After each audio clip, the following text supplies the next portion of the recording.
ಇವನು ನಮ್ಮ ಚಿತ್ರದ ನಾಯಕ. ಹೆಸರು ಈಶ್ವರ್ ಅಂತ. ಇವನು ITBT ಅನ್ನೋ ಒಂದು ಕಂಪನಿಯಲ್ಲಿ ಕೆಲಸ ಮಾಡ್ತಾವನೆ. ಇವನಿಗೆ ಒಬ್ಬಳು ಹೆಂಡತಿ ಇದ್ದಾಳೆ. ಅವಳ ಹೆಸರು ಆಸಿಕಾ ಅಂತ. ಬೇಸಿಕಲಿ ಇವರಿಬ್ರು ಲವ್ ಮಾಡಿ ಮದುವೆ ಆಗಿರುತ್ತಾರೆ. ಮನೆಯವ್ರನ್ನೆಲ್ಲ ಎದುರಾಕೊಂಡು. ಆಸಿಕಾನು ಸಹ ವರ್ಕ್ ಮಾಡ್ತಾವಳೆ ಫೈನಾನ್ಸ್ ಕಂಪನಿಯಲ್ಲಿ. ಸದ್ಯಕ್ಕೆ ಇವಾಗ ಆಸಿಕಾ ಅವರು ಪ್ರೆಗ್ನೆಂಟ್ ಆಗಿದ್ದಾರೆ. ಇವರಿಬ್ರು ಖುಷಿಯಾಗಿದ್ದಾರೆ. ಈಶ್ವರ್ ಕೆಲಸ ಮಾಡೋ ಕಂಪನಿಗೆ ಹತ್ತಿರ ಯಾವ್ದಾದ್ರು ಬಾಡಿಗೆ ಮನೆ ಏನಾದ್ರು ಸಿಗುತ್ತೇನೋ ಅಂತ ಅನ್ಕೊಂಡು ಬಾಡಿಗೆ ಮನೆ ನೋಡೋಕೆ ಬಂದವ್ರೆ ಬ್ರೋಕರ್ ಜೊತೆ.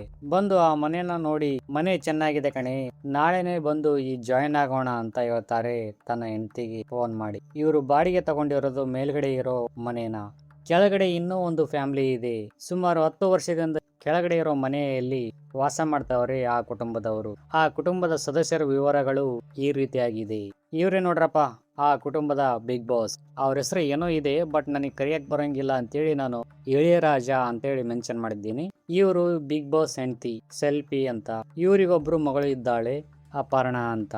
ಸದ್ಯಕ್ಕಂತೂ ಈ ಬಿಗ್ ಬಾಸ್ ಅನ್ನೋರು ಎಕ್ಸಿಕ್ಯೂಟಿವ್ ಆಫೀಸರ್ ಆಗಿ ಕೆಲಸ ಮಾಡ್ತಾವ್ರೆ. ಬೇಸಿಕಲಿ ಈ ಮನುಷ್ಯ ಹೇಗೆ ಅಂದ್ರೆ ಒಂಥರ ಬಿಗ್ ಬಾಸ್ ಇದ್ದಂಗೆ. ನಾನು ಹೇಳ್ದಂಗೆ ಎಲ್ರು ಕೇಳಬೇಕು, ನನ್ನ ಮಾತಿಗೆ ಯಾರು ಎದುರು ಉತ್ತರನೇ ಕೊಡಬಾರದು. ನಾನು ಹೂ ಅಂದ್ರೆ ಹೂ ಅನ್ಬೇಕು, ನಾನು ಹಾ ಅಂದ್ರೆ ಹಾ ಅನ್ಬೇಕು. ಎಲ್ಲರೂ ರೆಸ್ಪೆಕ್ಟ್ ಅಂದ್ರೆ ಇವ್ರು ಅಂದ್ರೆ ರೆಸ್ಪೆಕ್ಟ್. ಇವ್ರೊಂಥರ ಜಿಪಣ.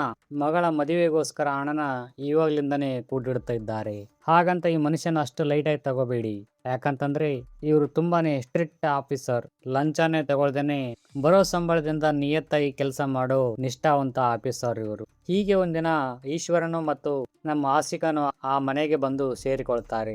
ಬಂದ ಮೊದಲ ದಿನಾನೇ ಕೆಳಗಡೆ ಇರೋರ್ನ ಪರಿಚಯ ಮಾಡಿಕೊಳ್ಳೋಣ ಅಂತೇಳಿ ಈ ಬಿಗ್ ಬಾಸ್ ಮನೆಗೆ ಬರ್ತಾರೆ. ಎರಡು ಕುಟುಂಬಗಳು ತಮ್ಮ ಪರಿಚಯವನ್ನು ಮಾಡಿಕೊಳ್ಳುತ್ತಾರೆ. ನಂತರ ಈಶ್ವರ್ ಹೊಸ ಕಂಪನಿಗೆ ಬಂದು ಅಲ್ಲಿರೋ ಸಿಬ್ಬಂದಿಗಳನ್ನು ಪರಿಚಯ ಮಾಡಿಕೊಂಡು ತಾನಾಯ್ತು ತನ್ನ ಕೆಲಸ ಆಯ್ತು ಅನ್ನೋ ರೇಂಜ್ಗೆ ಕೆಲಸ ಮಾಡ್ತಾವ್ರೆ. ನಂತರ ಈ ಜೋಡಿಗಳು ಖುಷಿಯಾಗಿ ಆ ಮನೆಯಲ್ಲಿ ಹಾಡು ಹೇಳೋದೇನು, ಪ್ರೀತಿ ಮಾಡೋದೇನು, ಅಬ್ಬಬ್ಬಬ್ಬಬ್ಬಬ್ಬಬ್ಬಾ. ಹೀಗಿರುವಾಗ ಒಂದಿನ ಈಶ್ವರ್ ಕ್ಯಾಬ್ನ ಬುಕ್ ಮಾಡಿರುತ್ತಾರೆ ಹೆಂಡತಿನ ಹಾಸ್ಪಿಟಲ್ಗೆ ಕರ್ಕೊಂಡು ಹೋಗ್ಬೇಕು ಅಂತ. ಆದರೆ ಅಕಸ್ಮಾತ್ ಆಗಿ ಕ್ಯಾಬ್ ಪಂಚರ್ ಆಗಿ ಬರೋಕ್ಕಾಗೋದಿಲ್ಲ ಸರ್ ಅಂತ ಫೋನ್ ಮಾಡ್ತಾರೆ. ಸರಿ ಅನ್ಕೊಂಡು ಆಟೋದಲ್ಲಿ ಹೋಗ್ತಾರೆ ಹಾಸ್ಪಿಟಲ್ಗೆ ಇವರಿಬ್ರು. ಹಾಸ್ಪಿಟಲ್ ಡಾಕ್ಟರ್ ಹೇಳ್ತಾರೆ ಮಗು ಆರೋಗ್ಯವಾಗಿದೆ, ಆರಾಮಾಗಿರಿ ಅಂತ ಹೇಳ್ತಾರೆ. ಇದೇ ಖುಷಿಗೆ ಈಶ್ವರ್ ಒಂದು ಕಾರ್ನ EMI ಮೂಲಕ ತಗೊಳ್ತಾನೆ ಹೆಂಡತಿಗೆ ಅನುಕೂಲ ಆಗಲಿ ಅಂತ. ಇವಾಗಿಂದ ನಿಜವಾದ ಸಿನಿಮಾ ಆರಂಭವಾಗುತ್ತೆ ನೋಡಿ. ಇವ್ರು ಕಾರ್ ತಗೊಂಡು ಮನೆಗೆ ಬರ್ತಾರೆ. ಆದರೆ ಆ ಕಾರ್ನ ಪಾರ್ಕಿಂಗ್ ಮಾಡೋಕೆ ಜಾಗನೇ ಇರೋದಿಲ್ಲ ಆ ಮನೆಯ ಹತ್ತಿರ. ಅದಕ್ಕೋಸ್ಕರ ಈ ಇಳಿಯರಾಜನ ಬೈಕ್ನ ಬೇರೆ ಕಡೆ ನಿಲ್ಲಿಸಿದರೆ ಈ ಕಾರ್ನು ಸಹ ಪಾರ್ಕಿಂಗ್ ಮಾಡ್ಕೊಳ್ಳೋಕೆ ಆಗೋದು. ಸೊ ಅದಕ್ಕೋಸ್ಕರ ನಮ್ಮ ಆಸಿಕಾ ಅವರು ಈ ಇಳಿಯರಾಜನ ಹತ್ತಿರ ಬಂದು, ಅಪ್ಪ ನಾವು ಹೊಸ ಕಾರ್ ತಗೊಂಡಿದ್ದೀವಿ, ನೀವು ನಿಮ್ಮ ಬೈಕ್ನ ಸ್ವಲ್ಪ ಸೈಡ್ಗೆ ನಿಲ್ಲಿಸಿದ್ರೆ ನಾವು ನಮ್ಮ ಕಾರ್ನ ಪಾರ್ಕಿಂಗ್ ಮಾಡ್ತೀವಿ ಅಂತ ಹೇಳ್ತಾಳೆ ಆಸಿಕಾ. ಸರಿ ಅನ್ಕೊಂಡು ಈ ಇಳಿಯರಾಜ ಬೈಕ್ನ ಎತ್ತಿಟ್ಟು ಕಾರ್ನ ಪಾರ್ಕಿಂಗ್ ಮಾಡೋಕೆ ಅನುಕೂಲ ಮಾಡಿಕೊಡ್ತಾನೆ. ಈ ಕಾರು ಬಂದಿರೋದಕ್ಕೆ ಇಳಿಯರಾಜರವರ ಕುಟುಂಬದವರು ಆಶ್ಚರ್ಯ ವ್ಯಕ್ತಪಡಿಸುತ್ತಾರೆ. ಸಾಲ ಮಾಡ್ಕೊಂಡಾದ್ರೂ ಹೆಂಡತಿನ ಎಷ್ಟು ಚೆನ್ನಾಗಿ ನೋಡ್ಕೊಳ್ತಾರೆ ನೋಡಿ ಅವರು. ನೀವು ಇದ್ದೀರಾ, ಯಾವಾಗಲೂ ಗುರ್ರ ಅಂತೀರಾ ಅಂತ ಹೇಳ್ತಾಳೆ ಸೆಲ್ಫಿ. ಹಂಗೆ ಇವನ ಮನೆಯ ಮುಂದೆ ಕಾರ್ ಪಾರ್ಕಿಂಗ್ ಆಗಿರೋದು ನೋಡಿ ಅಲ್ಲಿರೋ ಜನರೆಲ್ಲ ನಿಮ್ದೇನ ಕಾರು, ಎಷ್ಟು ದುಡ್ಡು ಕೊಟ್ರಿ, ಹಂಗೆ ಹಿಂಗೆ ಅಂತ ಕೇಳ್ತಾವ್ರಿ. ಆದ್ರೆ ಯಾರೋ ಒಬ್ಬ ಕಾರು ಇಳಿಯರಾಜಂದು ಅಲ್ಲ ಕಂಡ್ರು, ಮೇಲ್ಗಡೆ ಇರೋರು ಇದ್ದಾರಲ್ಲ ಈಶ್ವರ್ ಅಂತ, ಅವ್ರದ್ದು ಅಂತ ಹೇಳ್ತಾರೆ. ಇದರಿಂದ ಈ ಇಳಿಯರಾಜನಿಗೆ ಸ್ವಲ್ಪ ಅವಮಾನ ಆಗುತ್ತೆ. ಮರುದಿನ ಈ ಕಾರ್ನ ತೊಳೆಯೋಕೆ ಒಬ್ಬ ವಿಚಿತ್ರ ಮನುಷ್ಯ ಬರ್ತಾನೆ. ಇವನು ಬಂದಿರೋದು ಈ ಇಳಿಯರಾಜನಿಗೆ ಇಷ್ಟ ಆಗೋದಿಲ್ಲ. ಯಾಕಂದ್ರೆ ಇವನ ಮಗಳು ಇದ್ದಾಳಲ್ಲ, ಅದಕ್ಕೋಸ್ಕರ ಇವನಿಗೆ ಉರಿ ತಡೆಯೋಕೆ ಆಗ್ತಾ ಇಲ್ಲ. ಹೀಗಿರುವಾಗ ರಾತ್ರಿ ಡ್ಯೂಟಿ ಮುಗಿಸ್ಕೊಂಡು ಮನೆಗೆ ಬಂದ ಈ ಇಳಿಯರಾಜ ತನ್ನ ಬೈಕ್ನ ಕಾರ್ ಪಾರ್ಕಿಂಗ್ ಆಗಿರೋ ಒಂದು ಚಿಕ್ಕ ಸಂದಿಯಲ್ಲಿ ತಳ್ಕೊಂಡು ಹೋಗ್ತಾನೆ ಆ ಕಾರಿನ ಮಧ್ಯದಲ್ಲಿ. ಆಗ ಅಕಸ್ಮಾತ್ ಆಗಿ ಬೈಕ್ ಇಂದ ಈ ಕಾರ್ಗೆ ಸಣ್ಣದೊಂದು ಸ್ಕ್ರಾಚ್ ಆಗುತ್ತೆ. ಈ ಸ್ಕ್ರಾಚ್ ಆಗಿರೋದು ಈ ಇಳಿಯರಾಜನಿಗೆ ಗೊತ್ತಿಲ್ಲ. ಮುಂಜಾನೆ ಕಾರಿಗೆ ಸ್ಕ್ರಾಚ್ ಆಗಿದ್ದು ಈಶ್ವರ್ನ ಗಮನಕ್ಕೆ ಬರುತ್ತೆ. ಸರ್, ನಿಮ್ ಗಾಡಿಯಿಂದನೇ ಇದು ಆಗಿರೋದು, ಸ್ವಲ್ಪ ನೋಡ್ಕೊಂಡು ಪಾರ್ಕ್ ಮಾಡಿ ನಾಳೆಯಿಂದ ಅಂತ ಹೇಳ್ತಾರೆ ಈ ಈಶ್ವರ್. ಆಗ ಇಳಿಯರಾಜನಿಗೆ BP ರೈಸ್ ಆಗುತ್ತೆ. ಲೋ ಕಂದ, ನಿನ್ನ ಪಾಡಿಗೆ ನೀನು ಬಂದು ಕಾರ್ನ ಪಾರ್ಕ್ ಮಾಡ್ತೀಯ, ಆಮೇಲೆ ನೀನ್ ಬಿಟ್ಟೋಗೋ ಸಣ್ಣ ಜಾಗದಲ್ಲಿ ನಾನು ಗಾಡಿನ ತಳ್ಕೊಂಡು ಪಾರ್ಕ್ ಮಾಡಬೇಕು, ಇದು ನನಗೆ ಕಷ್ಟ ಆಗುತ್ತೆ. ನಾಳೆಯಿಂದ ನೀನು ಸಹ ನನ್ನ ಗಾಡಿನ ಒಳಗೆ ಹೋಗೋಕೆ ಹಾಗೇನೆ ಆಚೆ ತಗೊಂಡು ಬರೋಕೆ ಸ್ವಲ್ಪ ಜಾಗನ ಬಿಟ್ಕೊಟ್ಟು ನಿನ್ನ ಕಾರ್ನ ಪಾರ್ಕಿಂಗ್ ಮಾಡ್ಕೋ. ಇಲ್ಲ ಅಂತಂದ್ರೆ ಇವೆಲ್ಲ ಸ್ಕ್ರಾಚಸ್ ಆಗೋದು ಸಹಜ. ಇವೆಲ್ಲನೂ ಸಹಿಸ್ಕೊಂಡಿರ್ಬೇಕು ನೀವು ಅಂತ ಹೇಳ್ತಾರೆ. ಇವರಿಬ್ಬರ ನಡುವೆ ಒಂದು ಹಂತದ ಮಾತಿನ ಚಕಮಕಿ ಆಗುತ್ತೆ. ಈ ಜಗಳ ಆದ ಟೆನ್ಷನ್ ನಲ್ಲಿ ಈಶ್ವರಿಗೆ ತಲೆ ಕೆಟ್ಟೋಗುತ್ತೆ. ಆಫೀಸ್ ನಲ್ಲಿ ಏನ್ ಹೇಳ್ತಿದ್ದಾರೆ ಅಂತಾನೂ ಗೊತ್ತಾಗೋದಿಲ್ಲ. ಆ ರೇಂಜ್ಗೆ ಟೆನ್ಷನ್ ಆಗವನೇ. ಇದೇ ಟೆನ್ಷನ್ ನಲ್ಲಿ ಮನೆಗೆ ಬಂದು ಬೆಳಿಗ್ಗೆ ನಾನು ಆ ರೀತಿ ನಡ್ಕೋಬಾರ್ದಾಗಿತ್ತು ಸರ್ ನಿಮ್ ಜೊತೆ, ಕ್ಷಮಿಸಿ ಸರ್, ಬನ್ನಿ ಒಂದು ಪೆಗ್ ಹಾಕೋಣ ಅಂತ ಇಬ್ರು ಸೇರ್ಕೊಂಡು ಪೆಗ್ ಹಾಕ್ತಾರೆ. ಸರ್, ಒಂದೊಳ್ಳೆ ಬೈಕ್ ತಗೋಬೋದಿತ್ತಲ್ಲ ನೀವು, ಯಾಕೆ ತಗೊಳ್ತಾ ಇಲ್ಲ? ಒಂದೊಳ್ಳೆ ಚೆನ್ನಾಗಿರೋ ಬೈಕ್ ತಗೊಂಬಿಡಿ ಸರ್, ನೋಡೋಕ್ ಆಗ್ತಾ ಇಲ್ಲ ನಿಮ್ ಕಷ್ಟನ ಅಂತ ಹೇಳ್ತಾನೆ ಈಶ್ವರ್. ಬೇಡದೇ ಇರೋ ಖರ್ಚು ಮಾಡಬಾರ್ದಪ್ಪ, ಇರೋದ್ರಲ್ಲಿ ತೃಪ್ತಿಯಿಂದ ಜೀವನ ಸಾಗಿಸ್ಬೇಕು. ನಾನು ನನ್ನ ಮಗಳಿಗೋಸ್ಕರ ಹಣನ ಸೇವ್ ಮಾಡ್ತಾ ಇದ್ದೀನಿ ಅಂತ ಹೇಳ್ತಾನೆ ಈ ಇಳೆಯರಾಜ.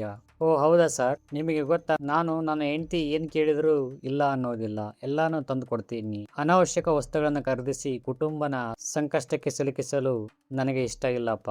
ನನ್ನ ಮಗಳ ಮದುವೆಗೋಸ್ಕರ ತುಂಬಾ ದುಡ್ಡನ್ನ ಸೇವ್ ಮಾಡ್ಬೇಕು ನಾನು ಅಂತ ಹೇಳ್ತಾನೆ ಇಳೆಯರಾಜ. ಅವರ ಮದುವೆನ ಆಡಂಬರವಾಗಿ ಮಾಡೋದು ಬಿಡಿ, ಇವಾಗ ನೋಡಿ ನಮ್ದು ರಿಜಿಸ್ಟರ್ ಮ್ಯಾರೇಜ್ ಅಲ್ವಾ, ನಾವು ಚೆನ್ನಾಗಿದ್ದೀವಲ್ಲ, ಅದೇ ತರ ಅಂದ್ರೆ ಏನು, ನನ್ನ ಮಗಳನ್ನು ಸಹ ನಿಂತರ ರಿಜಿಸ್ಟರ್ ಮ್ಯಾರೇಜ್ ಆಗ್ಬೇಕಾ?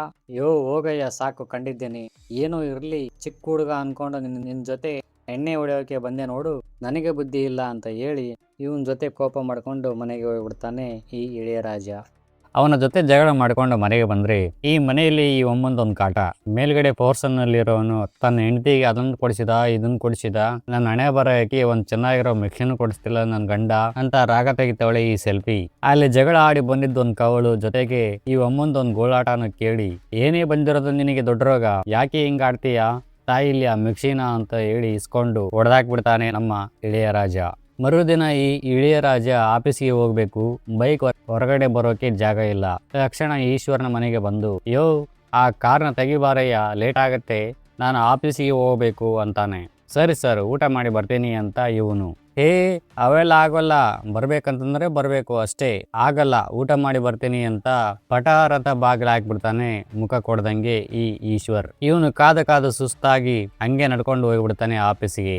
ಮತ್ತೆ ರಾತ್ರಿ ಹಂಗೆ ನಡ್ಕೊಂಡು ಮನೆಗೆ ಬರ್ತಾನೆ. ಬಂದು ತನ್ನ ಬೈಕ್ ನ ಕಾರ್ ಪಾರ್ಕ್ ಮಾಡೋ ಜಾಗದಲ್ಲಿ ಮಧ್ಯಕ್ಕೆ ತಂದು ಪಾರ್ಕಿಂಗ್ ಮಾಡಿಬಿಡ್ತಾನೆ. ಇದನ್ನು ಗಮನಿಸಿದ ಈ ಈಶ್ವರ್ ಬೈಕ್ ನ ಆ ಕಡೆ ಸರಿಸಿ ಇಟ್ಟು ತನ್ನ ಕಾರ್ನ ಪಾರ್ಕ್ ಮಾಡಿ ಹೋಗಿಬಿಡ್ತಾನೆ ಮನೆಗೆ. ಅದನ್ನು ಅವನು ಹೇಗೆ ನಿಲ್ಲಿಸಿದ್ನೋ ಏನೋ ಗೊತ್ತಿಲ್ಲ, ಅದು ಸಡನ್ಲಿ ಬಿದ್ದೋಗ್ಬಿಡೋದ. ಮೋಸ್ಟ್ಲಿ ಆ ವಿಧಿನೇ ಆಸೆ ಪಡ್ತಿದೆ ಅಂತ ಕಾಣಿಸುತ್ತೆ, ಇವರಿಬ್ರು ಜಗಳ ಮಾಡ್ಲಿ ಅಂತ, ಅದಕ್ಕೆ ಹಿಂಗೆ ಆಗಿರೋದು. ಮುಂದೇನಾಗುತ್ತೋ ದೇವರೇ ಬಲ್ಲ. ಮರುದಿನ ಶಿವ ಅಂತ ಕಣ್ ತೆರೆದರೆ ಎದುರುಗಡೆ ಗಾಳಿ ಬಿದ್ದೋಗಿದೆ. ಸಿಟ್ಟಿಗೆದ್ದು, ಏನಯ್ಯ ಅವತ್ತು ಏನೋ ಸಣ್ಣದಾಗಿ ಸ್ಕ್ರಾಚ್ ಆಗಿದ್ದಕ್ಕೆ ಏನೇನೋ ಮಾತಾಡಿದೆ, ಇವಾಗೇನು ನಿಮ್ ಗಾಡಿಗಳೆಲ್ಲ ಚೆನ್ನಾಗಿರ್ಬೇಕು, ಮಿಕ್ಕದವರೆಲ್ಲ ಹಾಳಾಗೋಗಿರ್ಬೇಕಾ? ನೋಡು, ನಾಳೆಯಿಂದ ನಿನ್ನ ಕಾರ್ನ ಇಲ್ಲಿ ನಿಲ್ಲಿಸ್ಬೇಡ, ನಿಲ್ಲಿಸಿದ್ರೆ ಚೆನ್ನಾಗಿರಲ್ಲ ನೋಡು ಅಂತ ವಾರ್ನ್ ಮಾಡ್ತಾನೆ. ಯಾಕೆ ನಿಲ್ಲಿಸಬಾರ್ದು ಅಂತ ನಾನು ಈ ಮನೆಗೆ ಬಾಡಿಗೆ ಕಟ್ತೀನಿ ಕಣಯ್ಯ, ನಿಂತಾರ ಇರ್ಲಿ ಅಂತ ಕಾರ್ಗೆ ಜಾಗ ಮಾಡಿಕೊಟ್ರೆ ಏನೇನೋ ಮಾತಾಡ್ತೀಯ, ಇವೆಲ್ಲ ನನ್ನ ಹತ್ರ ನಡೆಯಂಗಿಲ್ಲ. ಇನ್ಮೇಲೆಯಿಂದ ಕಾರು ಇಲ್ಲಿ ಪಾರ್ಕಿಂಗ್ ಆದ್ರೆ ಗೊತ್ತಿಲ್ದೆ ಆದ ಸ್ಕ್ರಾಚ್ ಗೊತ್ತಿದ್ದೇ ಮಾಡ್ತೀನಿ ತಿಳ್ಕೊ. ಓ ಹೌದಾ, ನಾನೇನ್ ಬಿಡ್ತೀನಾ? ನಾನು ಕೂಡ ಅಷ್ಟೇ, ಗೊತ್ತಿಲ್ದೆ ಆಗಿರೋದು ಗೊತ್ತಿದ್ದು ಬಿಡಿಸ್ತೀನಿ, ಇದನ್ನ ನೀನ್ ತಿಳ್ಕೊ ಅಂತಾನೆ ಈಶ್ವರ್. ಹೀಗೆ ಮಾತಿಗೆ ಮಾತು ಬೆಳೆದು ಇವರಿಬ್ಬರ ನಡುವೆ ಕೈ ಮಿಲಾಯಿಸಿ ಜಗಳ ಆಡುವ ಮಟ್ಟಿಗೆ ಹೋಗುತ್ತೆ ಇವರಿಬ್ಬರ ಜಗಳ. ಹೀಗೆ ಈ ದಿನಲೂ ಇವರ ಜಗಳ ಹಿಂಗೆ ಮುಂದುವರಿಯುತ್ತೆ. ಕೊನೆಗೊಂದು ದಿನ ಆ ಮನೆಯ ಓನರ್ ಹತ್ತಿರ ಹೋಗ್ತಾರೆ ಇಬ್ರು. ಅಯ್ಯೋ ದೇವ್ರೆ, ಇದೇನಾಯ್ತಪ್ಪ, ಸಣ್ಣದೊಂದು ಪಾರ್ಕಿಂಗ್ ಸಮಸ್ಯೆ ಈಗ ಈ ಮನೆ ಓನರ್ ಬಾಗಿಲನ್ನೇ ತಟ್ಟುವ ಮಠಕ್ಕೆ ಬಂದಿದೆ ನೋಡಿ. ಈ ಮನೆ ಓನರ್ ಇವರಿಬ್ಬರನ್ನ ಕೂರಿಸ್ಕೊಂಡು ಬುದ್ಧಿವಾದ ಹೇಳ್ತಾನೆ. ನೋಡಪ್ಪ ಇಳೆಯರಾಜ, ನಿನ್ನ ಬೈಕ್ ನ ನಿಲ್ಲಿಸೋಕೆ ಅಷ್ಟೊಂದು ಜಾಗ ಬೇಕಾಗಿಲ್ಲ, ಸುಮ್ನೆ ಅವರ ಕಾರ್ನ ಪಾರ್ಕಿಂಗ್ ಮಾಡೋಕೆ ಅವಕಾಶ ಮಾಡಿಕೊಡು. ಸುಮ್ನೆ ಪದೇ ನನ್ನ ಮನೆ ಹತ್ರ ಬಂದು ನಿಮ್ಗಳ ಸಮಸ್ಯೆನ ಹೇಳ್ಬಿಡಿ ನನ್ನ ಹತ್ರ ಅಂತ ಹೇಳಿ ಹೋಗ್ಬಿಡ್ತಾನೆ ಈ ಓನರ್. ಈ ವಿಷಯನ ತುಂಬಾ ಸೀರಿಯಸ್ ಆಗಿ ತಗೊಂಡು, ನಾನು ಒಂದು ಕಾರ್ ತಗೊಳ್ತೀನಿ, ಆಗ ಏನ್ ಮಾಡ್ತಾನೋ ನೋಡೋಣ ಅಂತ ಇಮಿಡಿಯೇಟ್ಲಿ ಆಗಿ ಫುಲ್ ಅಮೌಂಟ್ ಕೊಟ್ಟು ಒಂದು ಕೆಂಪು ಕಾರ್ನ ಖರೀದಿ ಮಾಡ್ತಾನೆ ನಮ್ಮ ಇಳೆಯರಾಜ.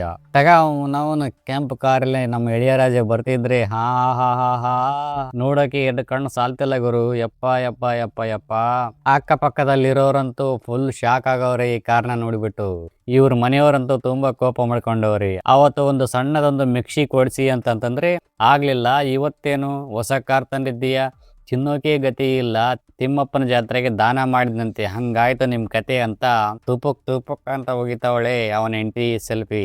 ರಾತ್ರಿ ಈಶ್ವರ್ ಡ್ಯೂಟಿ ಮುಗಿಸ್ಕೊಂಡು ಮನೆಗೆ ಬರೋದ್ರೊಳಗೆ ಅವ್ರ ಮನೆ ಹತ್ತಿರ ಕೆಂಪು ಕಾರು ಇದೆ. ಕೆಂಪು ಕಾರು ಪಾರ್ಕಿಂಗ್ ಆಗಿ ಹೋಗಿದೆ. ಇದೇನಪ್ಪ ಈ ಕಾರ್ ಯಾರದು ಅಂತ ಕೆಳಗಿಳಿದು ಆ ಕಾರ್ ಬಗ್ಗೆ ವಿಚಾರಣೆ ಮಾಡಿದಾಗ ಈ ಕಾರು ಇಳೆಯರಾಜಂದು ಅಂತ ಗೊತ್ತಾಗಿ ತನ್ನ ಕಾರ್ನ ರೋಡ್ ಮಧ್ಯದಲ್ಲಿ ಪಾರ್ಕ್ ಮಾಡಿಬಿಡ್ತಾನೆ ಆವತ್ತಿನ ದಿನ.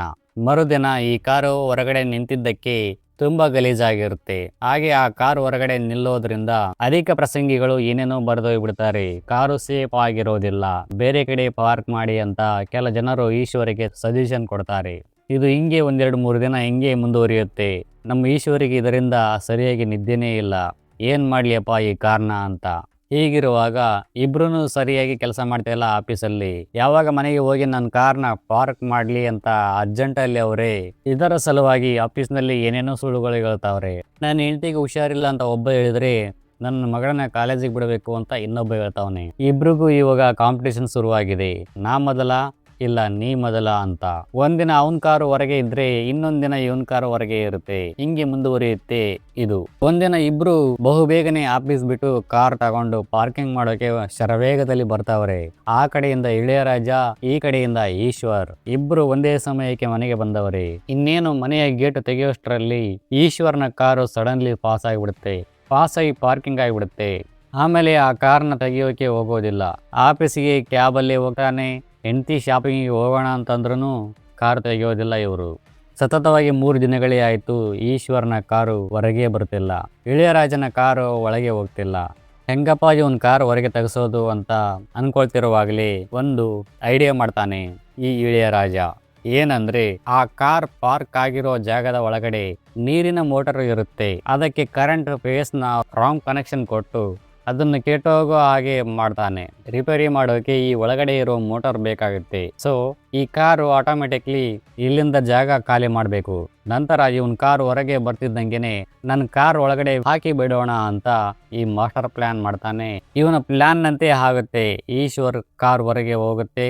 ಇಳೆಯರಾಜನ ಕಾರು ಇನ್ನೇನು ಒಳಗೆ ಬರುತ್ತೆ ಅನ್ನುವಷ್ಟರಲ್ಲಿ ಈಶ್ವರ್ನ ಕಾರು ಸ್ಪೀಡಲ್ಲಿ ಬಂದು ಸಡನ್ಲಿ ಮನೆಯೊಳಗೆ ನುಗ್ಗಿಬಿಡ್ತಾನೆ. ಇಳೆಯರಾಜನ ಕಾರು ಹಾಯ ತಪ್ಪಿ ಒಂದು ಗೋಡೆಗೆ ಒಡೆದು ಬಿಡುತ್ತೆ.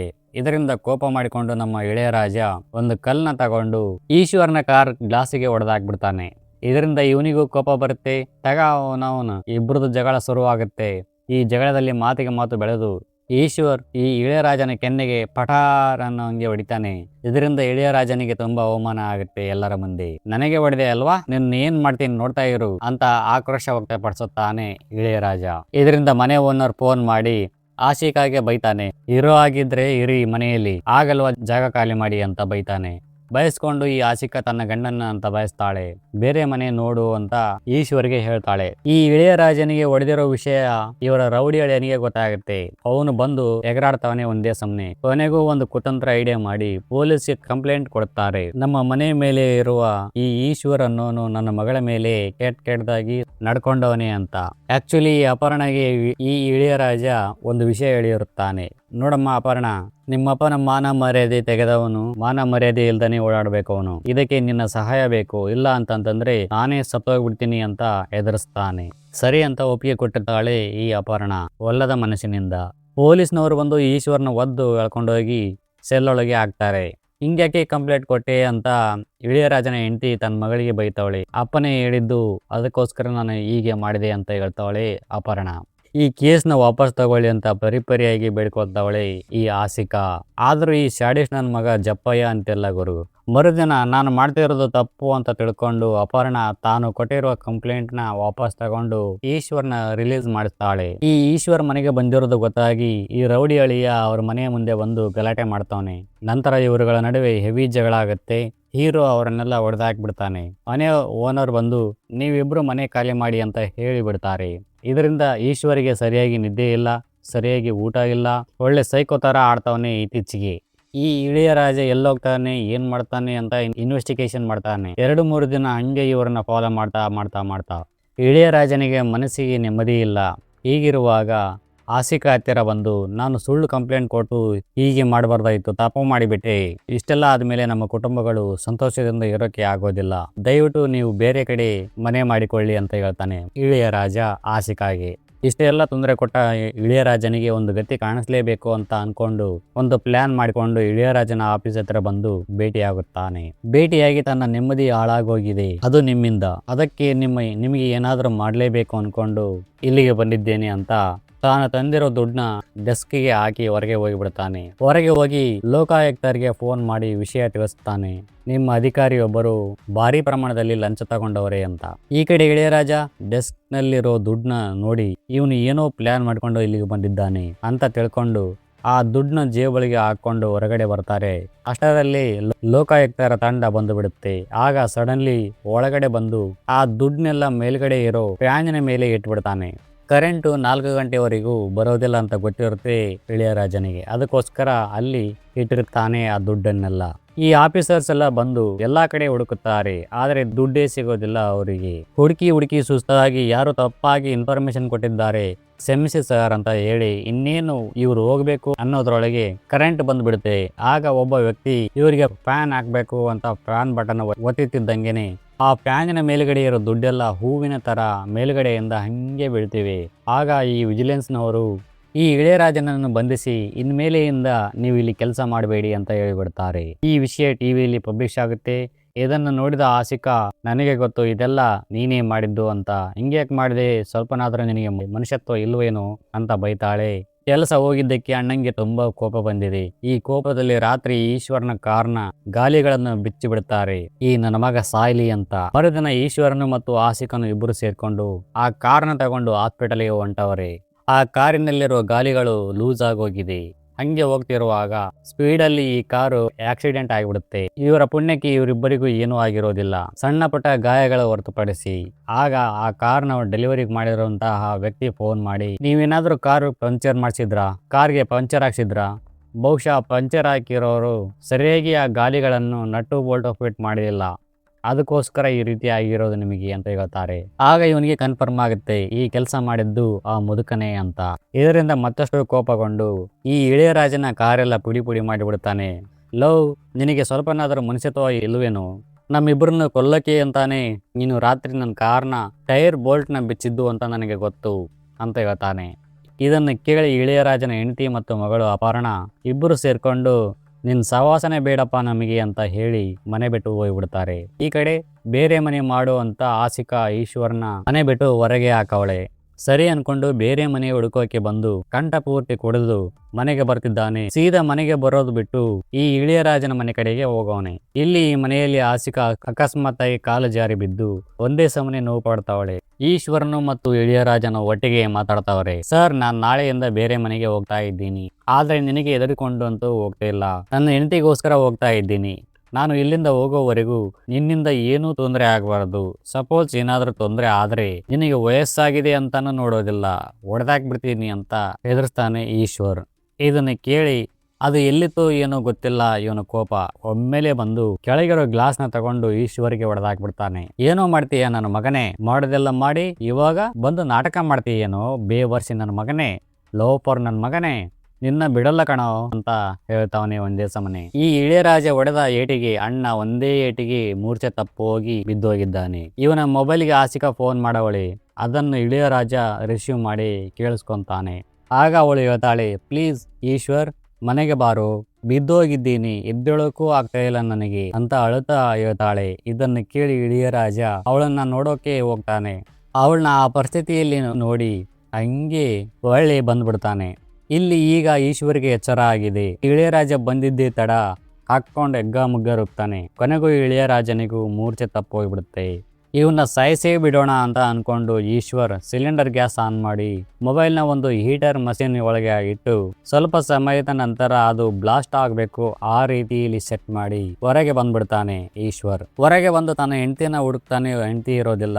ಹೆಂಡತಿ ನಂಬರ್ಗೆ ಫೋನ್ ಮಾಡಿದ್ರೆ ಆ ಕಡೆಯಿಂದ ನರ್ಸ್ ರಿಸೀವ್ ಮಾಡಿ, ನಿಮಗೆ ಮಗು ಆಗಿದೆ, ನಿಮ್ಮ ಹೆಂಡತಿ ಹಾಸ್ಪಿಟಲ್ ಅಲ್ಲಿ ಇದ್ದಾಳೆ, ನಿಮ್ಮ ಹೆಂಡತಿನ ಇಳೆಯರಾಜ ಅನ್ನೋರು ಅಡ್ಮಿಟ್ ಮಾಡಿ ಎಲ್ಲೋ ಹೋಗ್ಬಿಟ್ರು, ಇವಳ ಹತ್ತಿರ ಯಾರು ಇಲ್ಲ, ನೀವು ಬೇಗ ಬನ್ನಿ ಅಂತ ಹೇಳ್ತಾಳೆ. ಇದನ್ನ ಕೇಳಿ ಈಶ್ವರಿಗೆ ಆಕಾಶವೇ ಕಳಿಸಿ ಬಿದ್ದಂತಾಗುತ್ತದೆ. ಅಯ್ಯೋ ದೇವರೇ, ನಾನು ಇವಾಗ ಏನ್ ಮಾಡ್ಲಿಯಪ್ಪ ಅಂತ ಪಶ್ಚಾತ್ತಾಪ ಪಡ್ತಾವನೆ. ಆಕ್ಚುಲಿ ಇವನು ಆಸಿಕಾನ ಅವಾಗ ನೋಡೋಕೆ ಅಂತ ಬಂದಿದ್ನಲ್ಲ, ಆವಾಗಲೇನೆ ಇವಳನ್ನ ಎತ್ಕೊಂಡು ತನ್ನ ಕಾರಲ್ಲಿ ಕೂರಿಸ್ಕೊಂಡು ಹಾಸ್ಪಿಟಲ್ಗೆ ಹೋಗಿ ನಾನು ಇವಳಪ್ಪ ಆಪರೇಷನ್ ಮಾಡಿ ಅಂತ ಹೇಳಿ ಮನೆಗೆ ಬಂದಿರ್ತಾನೆ. ಇದು ಫ್ಲಾಶ್ ಬ್ಯಾಕ್ ಅಲ್ಲಿ ಆದಂತ ಘಟನೆ. ಇದು ಈಶ್ವರ್ಗೆ ಗೊತ್ತಿರೋದಿಲ್ಲ. ಸೀನ್ ಪ್ರೆಸೆಂಟ್ಗೆ ಬರ್ತಿದ್ದಂಗೆನೆ ನನ್ನ ಹೆಂಡತಿ ಮಗನ ಕಾಪಾಡಿದಂತ ಇವನ್ನ ಹೇಗಾದ್ರೂ ಮಾಡಿ ಕಾಪಾಡಬೇಕು ಅಂತ ಅನ್ಕೊಂಡು ಆ ಹೀಟರ್ಗೆ ಪಾಸ್ ಆಗೋ ಕರೆಂಟ್ನ ಮೈನ್ ಸ್ವಿಚ್ನ ಆಫ್ ಮಾಡಿಬಿಡ್ತಾನೆ. ಆಗ ಆ ಹೀಟರ್ ಮಷಿನ್ ಆಫ್ ಆಗಿಬಿಡುತ್ತೆ. ನಂತರ ಸೀನ್ ಹಾಸ್ಪಿಟಲ್ ಕಡೆ ಶಿಫ್ಟ್ ಆಗುತ್ತೆ. ಹಾಸ್ಪಿಟಲ್ನಲ್ಲಿ ಈಶ್ವರ್ ತನ್ನ ಮಗುನ ನೋಡಿ ಇಳೆಯರಾಜನ ಹತ್ತಿರ ಬಂದು, ಸರ್ ದಯವಿಟ್ಟು ಕ್ಷಮಿಸಿ ಸರ್, ನಾನು ನಿಮ್ಮ ಜೊತೆ ಅಡ್ಜಸ್ಟ್ ಮಾಡ್ಕೊಂಡು ಹೋಗಬೇಕಾಗಿತ್ತು. ಆದರೆ ನನ್ನ ಅಹಂಕಾರ ನಿಮ್ಮ ಜೊತೆ ಅಡ್ಜಸ್ಟ್ ಆಗಲಿಲ್ಲ. ನನ್ನ ಹೆಂಡತಿ ಮಗನ ಉಳಿಸಿದ್ದಕ್ಕೆ ತುಂಬಾ ಧನ್ಯವಾದಗಳು ಸರ್ ಅಂತ ಹೇಳ್ತಾರೆ. ಇದಕ್ಕೆ ಇಳೆಯರಾಜನು ಸಹ ಸಾರಿ ಕೇಳ್ತಾನೆ. ವಯಸ್ಸಲ್ಲಿ ನಾನು ನಿನಗಿಂತ ದೊಡ್ಡವನು, ನಾನೇ ಹಠಕ್ಕೆ ಬಿದ್ದು ಮಂಡುತನಕ್ಕೆ ಬಿದ್ದೆ, ನಾನು ಕೂಡ ನಿನ್ನ ಅರ್ಥ ಮಾಡ್ಕೊಳ್ಳೋಕೆ ಆಗ್ಲಿಲ್ಲ, ಸಾರಿ ಕಣಪ್ಪ ಅಂತ ಹೇಳ್ತಾರೆ ಈ ಇಳೆಯರಾಜ. ಇದರೊಂದಿಗೆ ಆ ಎರಡು ಮನೆಗಳು ಇವಾಗ ಖಾಲಿಯಾಗಿದ್ದಾವೆ. ಇಲ್ಲಿಗೆ ಈ ಸಿನಿಮಾದ ಕತೆ ಕೊನೆಯಾಗುತ್ತೆ. ಈ ಸಿನಿಮಾ ನೋಡಿದ ಮೇಲೆ ಮೊದಲು ಯಾರು ತಪ್ಪು ಮಾಡಿದ್ದು ಅನ್ನೋ ವಿಚಾರಕ್ಕೆ ಬರೋಣ. ಮೊದಲನೇದಾಗಿ ಇಳೆಯರಾಜರ ವಿಚಾರಕ್ಕೆ ಬರೋಣ. ಸಣ್ಣದೊಂದು ಪಾರ್ಕಿಂಗ್ ಸಮಸ್ಯೆನ ಲೈಟ್ ಆಗಿ ತಗೊಳ್ದೇನೆ ಜಿದ್ದಿಗೆ ಬಿದ್ದು ಅಹಂಕಾರದಿಂದ ನಡ್ಕೊಳ್ಳೋಕೆ ಪ್ರಯತ್ನಿಸುತ್ತಾನೆ. ನಾನು ಅನ್ನೋ ಅಹಂ ಜಾಸ್ತಿ ಇತ್ತು ಇವರಲ್ಲಿ. ಇನ್ನು ಈಶ್ವರ್ ವಿಚಾರಕ್ಕೆ ಬರೋಣ. ಅವನು ಸ್ಯಾಡಿಸ್ಟ್ ನನ್ನ ಮಗ ಆದರೆ ಇವನು ಸೈಕೋ ನನ್ನ ಮಗ. ಒಂದಿನ ಇಬ್ರು ಕುಂತ್ಕೊಂಡು ಈ ಸಮಸ್ಯೆನ ಹೇಗೆ ಬಗೆಹರಿಸಿಕೊಳ್ಳೋಣ ಅಂತ ಯೋಚನೆ ಮಾಡಲಿಲ್ಲ ಇವರು. ನಾನು ಅವನ ಮುಂದೆ ಸೋಲ್ಬಾರ್ದು ಅನ್ನೋ ಆಟ ಇವರಲ್ಲಿ ಕಂಡುಬರುತ್ತಿತ್ತು. ಸೊ ನನ್ನ ಪ್ರಕಾರ ಈ ಸಿನಿಮಾದ ನಿಜವಾದ ವಿಲನ್ ಅಹಂಕಾರ, ಈಗೋ. ಇಬ್ಬರಲ್ಲಿ ಯಾರಾದರೊಬ್ಬರು ಮೊದಲೇ ಒಂದು ಹೆಜ್ಜೆ ಹಿಂದೆ ಸರಿದಿದ್ದರೆ ಇಷ್ಟೊಂದು ದೊಡ್ಡ ಸಮಸ್ಯೆಗಳೇ ಆಗ್ತಾನೇ ಇರಲಿಲ್ಲ. ಈ ಒಂದು ಸಮಸ್ಯೆಗೆ ಪರಿಹಾರ ಏನಿರಬಹುದಿತ್ತು ಅಂತ ಅಂದರೆ ಇಬ್ಬರು ಶಾಂತವಾಗಿ ಮೊದಲೇ ಮಾತಾಡಬೇಕಾಗಿತ್ತು. ಅದು ಅವ್ರ ಕೈಯಲ್ಲಿ ಆಗಲಿಲ್ಲ. ಪಾರ್ಕಿಂಗ್ ಜಾಗ ಅಳತೆ ಮಾಡಿ ಯಾರಿಗೆ ಯಾವ ಜಾಗ ಅಂತ ಒಪ್ಪಂದ ಮಾಡಿಕೊಳ್ಳಬಹುದಾಗಿತ್ತು. ಅದನ್ನು ಆಗಲಿಲ್ಲ ಇವರ ಕೈಯಲ್ಲಿ.